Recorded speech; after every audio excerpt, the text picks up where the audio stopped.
Assalamualaikum warahmatullahi wabarakatuh.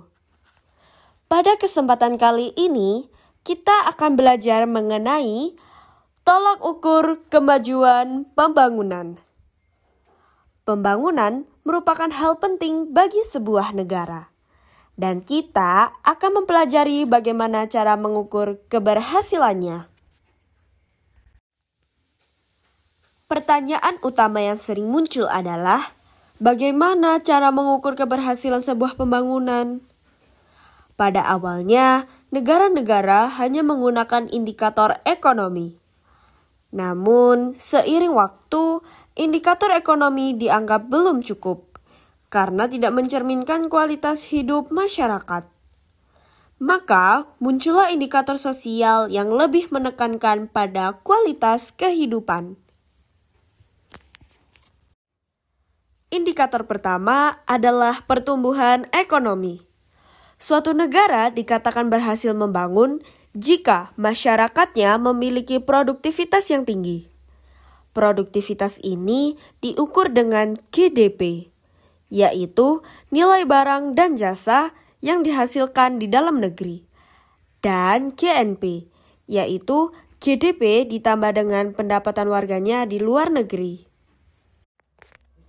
GDP berfungsi tidak hanya untuk mengukur pertumbuhan ekonomi, tetapi juga untuk menghitung pendapatan per kapita. Caranya adalah dengan membagi jumlah GDP dengan jumlah penduduk. Misalnya, pada tahun 2019, GDP Indonesia mencapai 15.833,9 triliun rupiah, sehingga pendapatan per kapita mencapai sekitar 59,1 juta rupiah per orang. Meskipun GDP penting, indikator ini punya keterbatasan. GDP hanya menunjukkan angka pertumbuhan, tetapi tidak menjawab apakah hasil pembangunan sudah dirasakan merata oleh masyarakat. Karena itu, sering muncul masalah kesenjangan sosial dan kemiskinan. Untuk mengatasi masalah ketidakmerataan, pemerintah melakukan redistribusi pendapatan. Caranya antara lain melalui pajak, subsidi bagi masyarakat miskin, asuransi sosial seperti BPJS, dan kredit lunak yang membantu masyarakat kecil memperoleh modal usaha dengan cicilan ringan. Selain pertumbuhan ekonomi, pembangunan juga diukur melalui kualitas kehidupan.